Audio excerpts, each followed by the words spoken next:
Film love story है और जैसे मिस्टर मिसेस अय्यर में लव कम था लेकिन रोमांस बहुत ज़्यादा।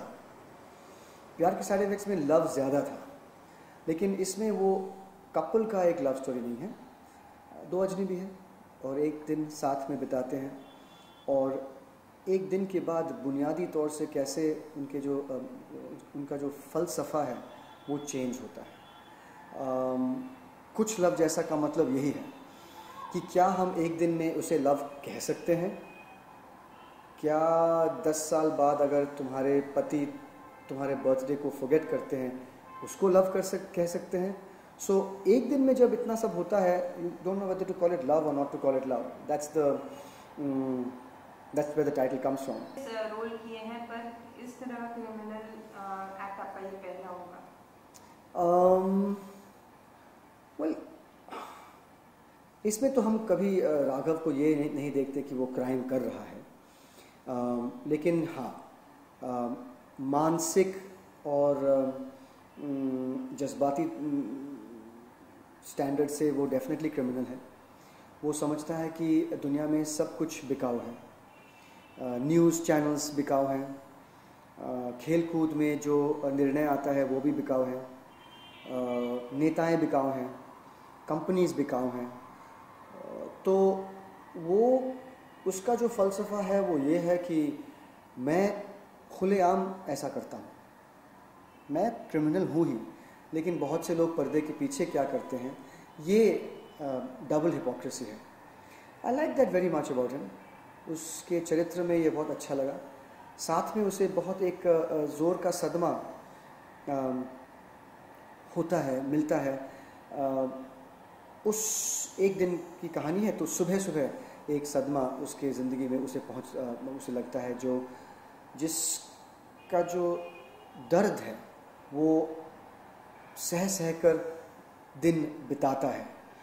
तो उससे जाहिर होता है, उससे हमें पता चलता है कि राघव सेंसिटिव है, राघव में पेथोस है, राघव में एक दर्द है, राघव एक crude thick skinned regressive man नहीं है, उसमें एक अजीब सा एक नोबिलिटी भी है। लेकिन हाँ, वो उसके दोस्त नहीं हैं, वो उसमें एक अकेलापन का एक बहुत ज़बरदस्त झलक मिलता है। So I thought very interesting character to play. Personally relate या फिर कोई चीज़ जो मैं राघव से रिलेट नहीं करता, लेकिन मुझे राघव बहुत पसंद है। शायद उसके सारे कैरेक्टरिस्टिक्स में से उसका एक सेंस ऑफ ह्यूमर है, काफ़ी ड्राई सेंस ऑफ ह्यूमर है, वो मुझे अच्छा लगा बहुत। लेकिन राघव जैसा एक शख्स को मिलने का एक ही, अगर मुझे राघव ऐसा शख्स मिले हकीकत में, I would love to meet him. He is a very interesting guy. तो what was the reason behind choosing this one? पहले तो मैं फिल्म चूज़ करता हूँ कहानी के आधार पे कि कहानी क्या है, इससे डायरेक्टर क्या कहना चाहता है, चाहती है। फिर स्क्रिप्ट कैसा है, इसमें डायलॉग्स कैसे हैं, क्या ये रियल है, क्या ये फ्रेश है, क्या ये अनप्रिटेंशियस है, क्या इससे हमें लगेगा कि हम वहीं पे हैं, हम उसी जगह पे हैं। फिर मैं रोल को देखता हूँ कि मेरी ख्वाहिश है कि मैं अलग अलग रोल्स करूँ, कौन से एक्टर की ख्वाहिश ये नहीं है।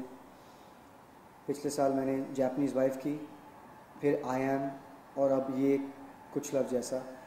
तीनों रोल्स इतने अलग अलग हैं कि मैं अपने को बहुत खुशकिस्मत समझता हूँ। तो रोल देखता हूँ और उसके बाद मैं देखता हूँ कि मैं किसके साथ काम कर रहा हूँ, क्योंकि ख़राब एक्टर्स के साथ काम करना बहुत तकलीफ़, बहुत मेहनत करना पड़ता है और इससे मुझे बहुत टेंशन होता है।